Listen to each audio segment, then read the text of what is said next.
আসসালামু আলাইকুম। প্রিয় তৃতীয় শ্রেণীর শিক্ষার্থী বন্ধুরা, আশা করি তোমরা সবাই ভালো আছো। তো দেখো প্রিয় শিক্ষার্থীরা, আজকে আমরা আলোচনা করব প্রাথমিক গণিত এর অধ্যায় ৪ যোগ ও বিয়োগের সম্পর্ক নিয়ে। গত ক্লাসে আমি তোমাদের ৬ থেকে ১৪ পর্যন্ত যে অঙ্কগুলো ছিল সেটি কিন্তু আমি তোমাদের দেখিয়ে এবং বুঝিয়ে দিয়েছিলাম। আজকে আমরা করব ৪ নম্বরে খালি ঘর পূরণ করি। এখানে তোমাদের মোট ৪টি অঙ্ক রয়েছে। তোমরা যারা এই অঙ্কগুলো বুঝতে পারো না, সো আমি তোমাদের খুব সুন্দর ও সহজভাবে বুঝিয়ে দেওয়ার চেষ্টা করব, ঠিক আছে? আচ্ছা, তাহলে দেখো ৪ নম্বরে দেওয়া আছে খালি ঘর পূরণ করি। না, দেখো এখানে ১ নম্বরে আমরা অঙ্কটি পড়ি আগে, ঠিক আছে? এখানে দেখো ৯৮ যোগ একটি খালি ঘর দেখতে পাচ্ছি, না? এরপর দেখো যোগ ৩৬৬০ যোগ ২৬৫৯। এরপর হচ্ছে সমান ৭৪৫৩। ঠিক আছে? সো এটা হচ্ছে ১ নম্বর অঙ্ক। আচ্ছা দেখো, এখানে সমান চিহ্নের বাম পাশে কিন্তু এখানে একটি খালি ঘর দেখতে পাচ্ছি। ঠিক আছে? আচ্ছা, তো দেখো এখন আমাদের কি করতে হবে? এখন সমান চিহ্নের বাম পাশে এখন ৩টি সংখ্যা আমরা যোগ করে দিব। ঠিক আছে? আচ্ছা, তো এখন আমরা ৩ সংখ্যা যোগ করি। দেখো এখানে আমরা প্রথমে ৯৮ লিখব। ঠিক আছে? এরপরে দেখো দ্বিতীয় সংখ্যাটি, এখানে দেখো প্রিয় শিক্ষার্থীরা, আমরা একক স্থান থেকে শুরু করব। এখানে দেখো এককের ঘরে আছে ৭, এরপর দশকের ঘরে ০, এরপর শতকের ঘরে আছে ৬, এরপরে দেখো হাজারের ঘরে আছে ৩। ঠিক আছে? এরপরে দেখো তৃতীয় সংখ্যাটি ২৬৫৯। এখানে এককের ঘরে ৯, এরপর দেখো দশকের ঘরে আছে ৫, এরপরে শতকের ঘরে আছে ৬, এরপরে দেখো হাজারের ঘরে আছে ২। তো এখন আমরা এই ৩টি সংখ্যা যোগ করে দেব। ঠিক আছে? এই ৩টি সংখ্যা যোগ করে দেব। তো দেখো এখন আমরা যোগ করি। ৯ আর ৭ যোগ করলে কত হয়? দেখো ৯, ১০, ১১, ১২, ১৩, ১৪, ১৫, ১৬। ঠিক আছে? ১৬। এখন ১৬ আর ৮ যোগ করো। ১৭, ১৮, ১৯, ২০, ২১, ২২, ২৩, ২৪। আচ্ছা, ২৪ এর ৪ হাতে থাকে ২। ওই ২টা তোমরা কি করবে? এর পাশের সাথে যোগ করে দিবে। তাহলে কত হয়? ৭। এখন ৭ আর ৯ যোগ করে দাও। ৭ আর ৯ যোগ করলে হয় ১৬। ১৬, ৬ হাতে থাকে ১। ওই ১টা আমরা কি করব? এই ৬ সাথে যোগ করে দেব ৭। আচ্ছা, ৭ আর ৬ যোগ করো। ৮, ৯, ১০, ১১, ১২, ১৩। ঠিক আছে? ১৩ র ৩ হাতে থাকে ১। ওই ১টা আমরা এই ২ এর সাথে যোগ করে দেব। ঠিক আছে? ৩, ৩ আর ৩ যোগ করলে হয় কত? ৬। আচ্ছা, তাহলে আমরা কত পেলাম? ৬৩৬৪। ঠিক আছে? আচ্ছা, এখন দেখো, এখন আমরা কি করব? এখন আমরা বড় সংখ্যা থেকে আমরা ছোট সংখ্যা বাদ দিব। এখানে দেখো বড় সংখ্যা হচ্ছে কত? ৭৪৫৩, না? আচ্ছা, এখন আমরা এই সংখ্যাটা লিখব ৭৪৫৩। ঠিক আছে? আর এখন দেখো এখানে ছোট সংখ্যা কত? ৬৩৬৪। ৬৩৬৪। ঠিক আছে? এখন আমরা এই সংখ্যাটা বিয়োগ করে দেব। ওকে? আচ্ছা, এখন দেখো ৩ থেকে ৪ বিয়োগ করা যায় না। ৩ থেকে ৪ বিয়োগ করা যায় না, কেননা ৩ হচ্ছে একটা ছোট সংখ্যা। সে কারণে আমরা কি করব? ৩ কে মনে মনে ১৩ ধরব। এখন ১৩ থেকে ৪ বাদ দিব। ৫, ৬, ৭, ৮, ৯, ১০, ১১, ১২, ১৩। ৯ হয়।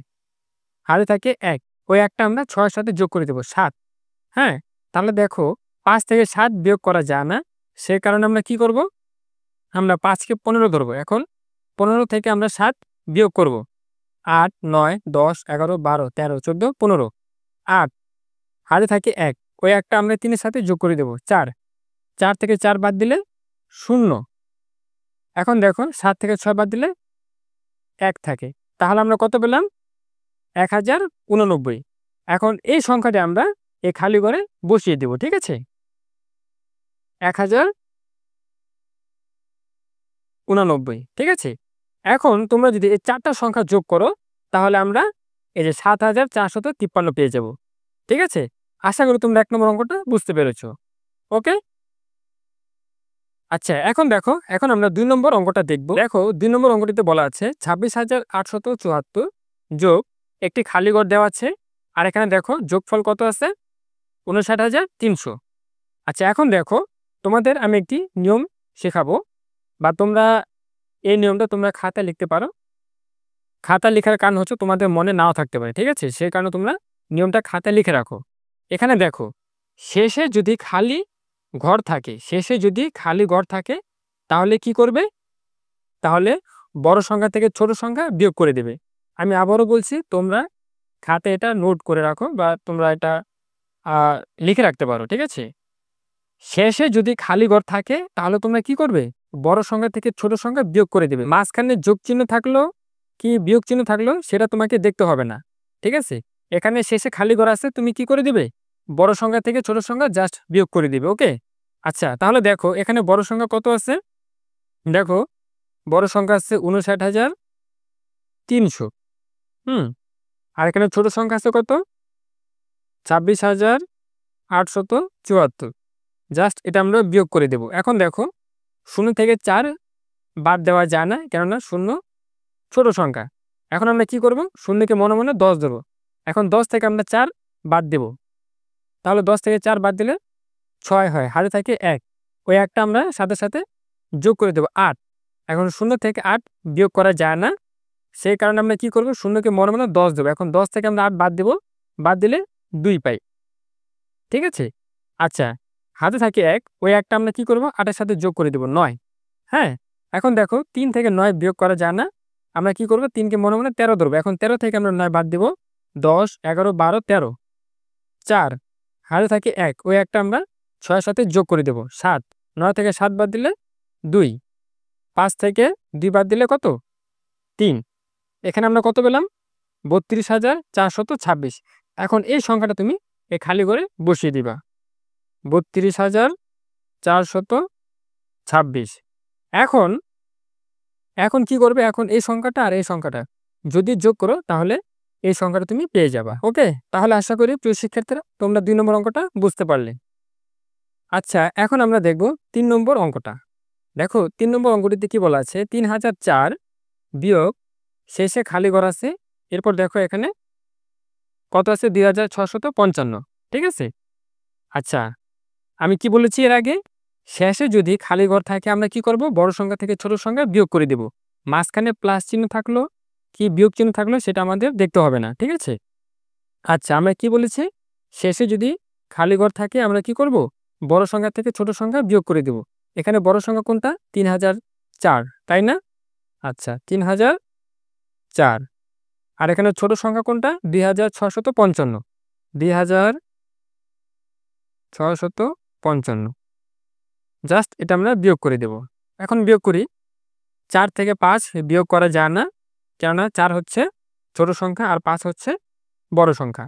এখন আমরা কি করব? 4 কে আমরা 14 ধরবো। এখন 14 থেকে আমরা 5 বাদ দিব, ঠিক আছে? আচ্ছা, দেখো 6, 7, 8, 9, 10, 11, 12, 13, 14, 9। হাতে থাকে 1, ওই একটা আমরা কি করব? এই 5 এর সাথে যোগ করে দেব 6, ঠিক আছে? এখন দেখো 0 থেকে 6 বাদ দেওয়া যায় না, সেই কারণে আমরা কি করব? শূন্যকে মনে মনে 10 দেবো। এখন 10 থেকে আমরা 6 বাদ দিব, 10 থেকে 6 বাদ দিলে হয় 4। হাতে থাকে 1, ওই একটা আমরা কি করব? 6 এর সাথে যোগ করে দেব 7, ঠিক আছে? এখন দেখো 0 থেকে 7 বাদ দেওয়া যায় না, সেই কারণে আমরা কি করব? শূন্যকে মনে মনে 10 ধরবো। এখন 10 থেকে আমরা 7 বাদ দেব, 10 থেকে 7 বাদ দিলে থাকে কত? 3। হাতে থাকে 1, ওই একটা আমরা এই 2 এর সাথে যোগ করে দেব। এরপর দেখো 3 থেকে 3 বাদ দিলে 0 হয়। এখন 0 বাম পাশে কি না লিখলেও হবে। আচ্ছা, তাহলে আমরা কত পেলাম? 349। এখন আমরা এই সংখ্যাটাকে আমরা কি করব? এই খালি ঘরে বসিয়ে দেব, 349। এখন তুমি যদি 3004 থেকে যদি 349 বাদ দাও তাহলে তুমি এই সংখ্যাটা পেয়ে যাবে, ঠিক আছে? আচ্ছা, এখন দেখো প্রিয় শিক্ষার্থীরা, এখন আমরা 4 নম্বর অঙ্কটি দেখব। আমরা আগের অঙ্কটিতে কি বলেছিলাম? শেষে যদি খালি ঘর থাকে তাহলে কি করতে হবে? বড় সংখ্যা থেকে ছোট সংখ্যা বিয়োগ করতে হবে, ঠিক আছে? আর এখানে দেখো 4 নম্বর অঙ্কটিতে প্রথমে খালি ঘর আছে। কি? প্রথমে খালি ঘর আছে না?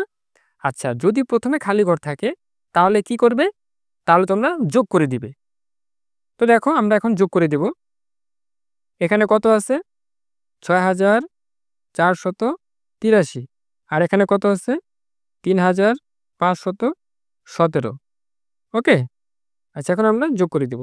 যোগ করার সময় এই ৬,৪৮৩ তুমি এটা নিচেও লিখতে পারো। ঠিক আছে? কোনো সমস্যা নাই। আচ্ছা, এখন আমরা যোগ করি। দেখো ৩ আর ৭ যোগ করলে ১০ হয়। ১০ এর ০ হাতে থাকে ১, ওই ১টা আমরা ১ এর সাথে যোগ করে দিব ২।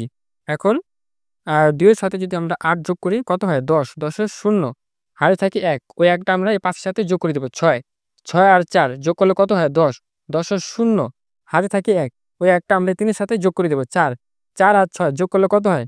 ১০। ঠিক আছে? এখন আমরা এই ১০,০০০ আমরা খালি ঘরে বসিয়ে দিব। ঠিক আছে?